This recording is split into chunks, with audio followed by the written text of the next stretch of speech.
Arsenal have made it 5 wins out of 5, this time against a tricky Fulham at Craven Cottage. The Gunners were at their ruthless best, with 3 first half goals. This game was over before half time. So from Mikel Arteta's world-class midfielders, to the returning Gabriel Jesus, and Mikel Arteta's unstoppable tactics, as per, let's break it down and discuss the 5 things we learned from Fulham 0, Arsenal 3.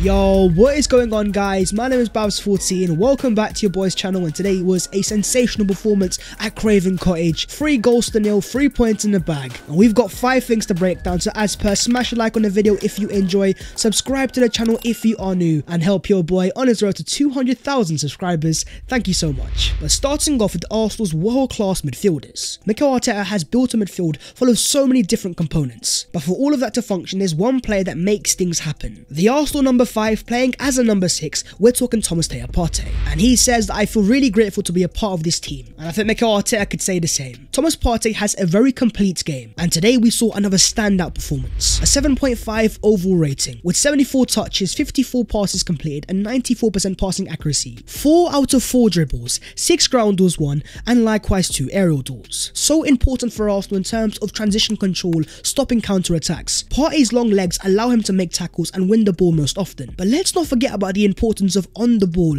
and playing under pressure. 4 dribbles out of 4, there's one standout moment where the Fulham players surround him. You think it's all over, but Partey shows his levels of composure, turns the Fulham players inside out, and turns it into an Arsenal attack. When he came to Arsenal, his passes at times were wayward, but recently under Mikel Arteta, he's transformed him. Partey is now a more secure player, but that ability to carry the ball has always been his natural strength. This is why it's so hard to find a replacement. There's very few of his profile in Europe. You can compare him to Casemiro, maybe even Rodri, but as things stands, I truly believe Thomas Partey is the best defensive midfielder in the Premier League. But what about Granit Xhaka? Back in the Arsenal starting lineup, and in this game we saw the best of Xhaka going forwards. The one-touch passes keeping the attack moving. Xhaka was playing with confidence and freedom. Some of his passes were outrageous, especially one in the first half, the outside boot pass over to Bukayo Saka. It allowed the left-hand side to be more fluid and more dangerous, and it shows that when Arsenal have a player in form there, we're able to attack in different ways and cause teams different issues. But Xhaka should have also scored a goal. Arsenal playing free-flowing, confident football, they win the ball back, and then it's all about instinct. Xhaka lets it through his legs, finds Trossard, who goes for the 1-2. Xhaka is in on goal, but he fails to shoot, takes a touch, and the chance is gone. He's done so well to get in there, but it's also an example where if Arsenal do have a more natural attacker, he shoots first time and that's a goal. But talking about shooting, there was one Arsenal player on target, the captain Martin Odegaard. With his 10th Premier League goal of the season, he now has 16 goal contributions in the Premier League, playing with confidence, the dribbling, the nutmegs. As Jimmy Floyd Hasselback says, he's a different player than Kevin De Bruyne, but he's always got a solution. When it comes in tight spaces, he finds the right solution, and very calmly. He doesn't have as many assists as De Bruyne because he's not that kind of player, but the other things he's doing them so elegantly and so good. It's a pleasure to watch him. Odegaard has always been a graceful player, but in terms of now goal efficiency, he's adding the goal contributions, and he actually has the same amount of non-penalty goals as Ivan Toney. But Odegaard isn't the only Arsenal player on double figures. In fact, Arsenal are the first and only team to have 3 players reach 10 plus goals this season, with Bukayo Saka, Gabriel Martinelli, and Martin Odegaard. Mikel Arteta has built a team full of so many different goal threats, and Arsenal and Paris Saint-Germain are the only 2 teams in Europe with 3 players on 10 plus league goals. The other 3 of course are Mbappe, Neymar, and Messi, and as you can see in this graphic here, every single outfield player in the team there is contributing to the goals. And in terms of Premier League goal contributions, Arsenal have 4 of the top 10 players, and specifically on Martin Odegaard, what I love so much, on top of the goals and assists, he's always working so hard, tracking back, making tackles. That's why he's the Arsenal captain. This guy sets the example. Moving on to the second thing, Arteta's away day kings. Fulham away wasn't meant to be easy, and the other teams have gone there and struggled. Liverpool drew there, Chelsea lost. But in this game, Marco Silva had different tactics. He tried to press Arsenal. They weren't playing a deep block, they were being very aggressive, which leaves a lot of space in behind, and there's a reason why teams play low blocks against Arsenal. Inadvertently, Marco Silva played into Mikel Arteta's hands. Mikel Arteta's team is built for playing under pressure and playing out of pressure, and when you give them space in the final third, they will kill you off, and that's exactly what they did. And in terms of the overall XG, it was dominance. Fulham 0.68, Arsenal 2.33. Arteta's attacking tactics are so fantastic, and when the Arsenal players use them, they rotate, they move around. We are unstoppable. But in terms of the rest of the stats, it wasn't as dominant as normal. Only 55% of the possession, 563 passes passes, 41 final third entries, and a 3.0 expected threat created. And even in terms of the field tilt, Arsenal only had 53%. And there's nothing wrong with that, because in this game Arsenal returned to their earlier selves. Casting minds back to the early parts of the season, Arsenal were finishing games off in the first half, in the first 30 minutes. And in this game they started with a similar level of intent. You see, even after Arsenal's first goal was disallowed, Mikel Arteta was seen getting the Arsenal players going, because he realised that Fulham were there for the kill. The goal from the corner followed soon after, and then the second Arsenal goal was free flowing and it was at our best. Playing out to the back, every single outfield player had a touch, with 23 passes in the build-up. 23 passes in total in the build-up. Fulham once again trying to press us, but Arsenal had the quality and the composure. A lovely pass from William Saliba finds Granit Xhaka. With the game 2-0 in the first 30 minutes, it was all but done, and for Arsenal it was a breeze. There was no need to be ultra aggressive to dominate for no reason. That's when Arteta's Arsenal were able to preserve their energy. It shows that Arsenal were able to thrive in all sorts of game states. And after Martin Odegaard made it free, the 3 points were in the bag before half time. Arsenal are the best team away from home in the Premier League.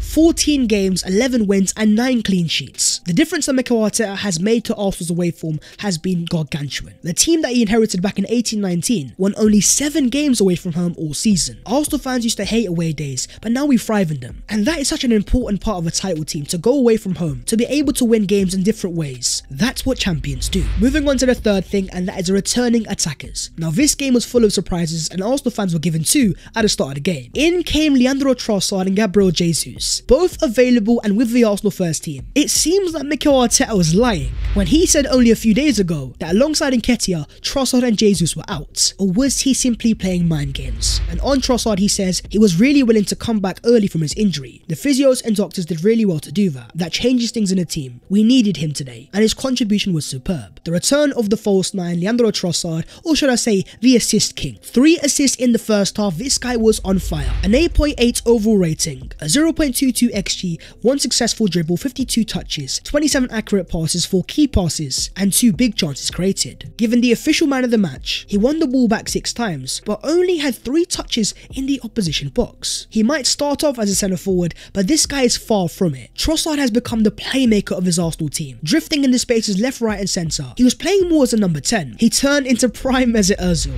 and he's become the first player in Premier League history to get a hat-trick of assists in the first half of an away game. In 9 Arsenal appearances, Trossard now has 5 goal contributions. His impact has been undeniable, and for £21 million, that's looking like quite a bargain. I have been surprised by how good Trossard has been. He's a superb technician. When he's in that false 9 position, he's able to hold the ball up. He's also a fighter, he works very hard. And he might have not scored today, but every time he was in the final third and in the box, he wasn't that far away and always looked like scoring. And he has formed quite a partnership with Gabriel Martinelli. And as you can see by his heat map, this guy was everywhere on the left hand side, but very rarely inside the box. That instead was left to Gabriel Martinelli, who started off on the left hand side, but as you can see from his heat map, he was the one getting into the box. Trossard and Martinelli have a fantastic understanding, and that was in full effect for the second Arsenal goal. Trossard drifts to the left hand side, Martinelli in the centre forward position. A lovely cross and a lovely header. Martinelli now has 12 goals in the league this season, and has scored 23 goals for Arsenal in the Premier League, levelling with Nicolas Anelka for goals scored at the club while 21 and under, only behind teammate Bukayo Saka with 27. Martinelli's got his confidence back, and you can see it with the way he's playing, driving at players, getting into promising positions. He becomes alive inside the box. But talking of forwards, Gabriel Jesus has risen. Easter had arrived early for Arsenal fans, and the surprise inclusion before the game. The Arsenal number 9 is back,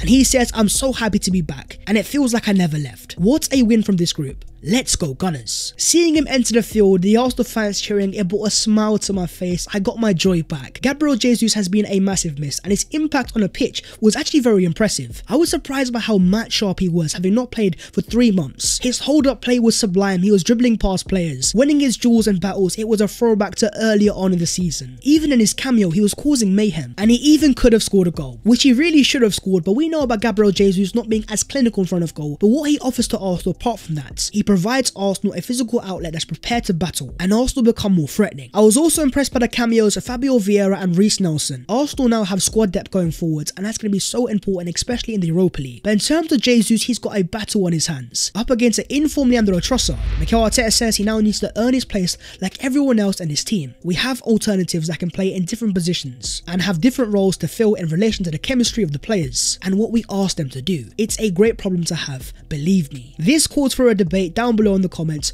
who should start in the next few games, the informed Trossard or the returning Gabriel Jesus. Moving on to the fourth thing, the corner kings. We need to talk about the Arsenal centre-back, specifically Gabriel Magalhaes, who was at it once again, scoring his third goal of the season and his second against Fulham. This guy loves scoring against them, where if you remember correctly, he even scored against them in his Arsenal debut. This corner was identical to the goal against Sporting Lisbon, that time Saliba, this time Gabriel. Both are powerhouses and Arsenal are finding ways to use that to their advantage. Defensively, both centre-backs were excellent, but Saliba was definitely standout. 7 clearances, 2 block shots, 1 interception and 4 tackles. This guy's pace in recovery was fantastic, and there was one moment against Dan James where he matched him stride for stride. On the ball, as always, he was composed and calm, especially for the second Arsenal goal. A lovely pass on his weaker left foot. We need to give it appreciation. Arsenal's defensive dominance away from home continues. That is now 9 clean sheets in 11 games. In total, Aaron Ramsdale now has 12 clean sheets. That is the joint most in the Premier League. As Mikel Arteta says on the clean sheets,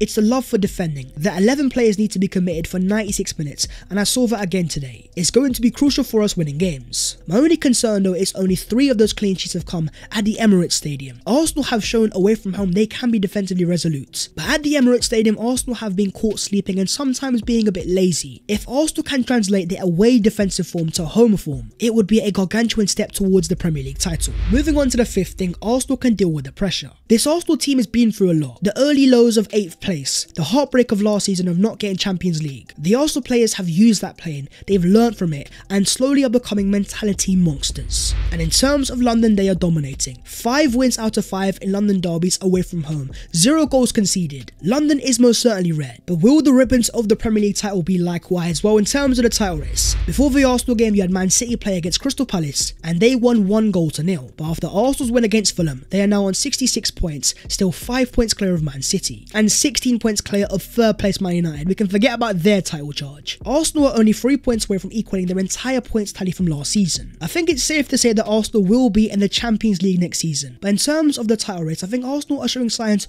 of evolution. In the game against Crystal Palace, Man City weren't at their best, but these guys have the experience and you can see it in games like that. They're going to find ways to win, but Arsenal are showing no signs of slowing down. Let's not forget that after Gabriel Jesus' injury, a lot of people thought that Arsenal were going to collapse. At that time, we were 5 points clear. Well, 3 months later, Jesus is back and Arsenal are still 5 points clear. Every time this team has been questioned, they have found answers. Next up is Sporting Lisbon at home in the second leg of the Europa League, and then Crystal Palace at home before the international break. After that, it's Leeds United at home, Liverpool away, West Ham away, and Southampton at home. With only 11 games left, the dream is getting closer. But in terms of Pep Guardiola, he believes Arsenal are now the favourites. Mikel Arteta says, I don't know. We just discussed what we discussed internally, to be really humble, to work on the next training session and try to get better every day, and that's our focus. There is still a huge part of the season to be completed. I don't think Arsenal are the favourites because Man City have been there and done it, but Arsenal are in a tremendous position. But with the return of Gabriel Jesus and a squad depth of Trossard, Jorginho and so forth, we're not sure how this Arsenal team will cope in the proper running of a season. There are many questions to be answered, but right now Arsenal fans keep smiling, keep enjoying. Today was a more relaxing performance, but it won't be this easy. But the journey is what matters the most, so my friends, talk to me down below in the comments. What were your thoughts on today's performance? And do you agree with Pep Guardiola that Arsenal are favourites to win the title? But that was the video there and there, so hopefully you guys have enjoyed. If you have, don't forget to smash a like and also subscribe to the channel if you are new. If you want to follow your boy on all of his social medias, then the links are down below in the description. But that was the 5 things we learned from Fulham 0, Arsenal 3. 3 points in the bag, a fantastic performance and a massive step closer towards the dream. We're getting there slowly but surely, and I'll see you next time. Take care, in a bit.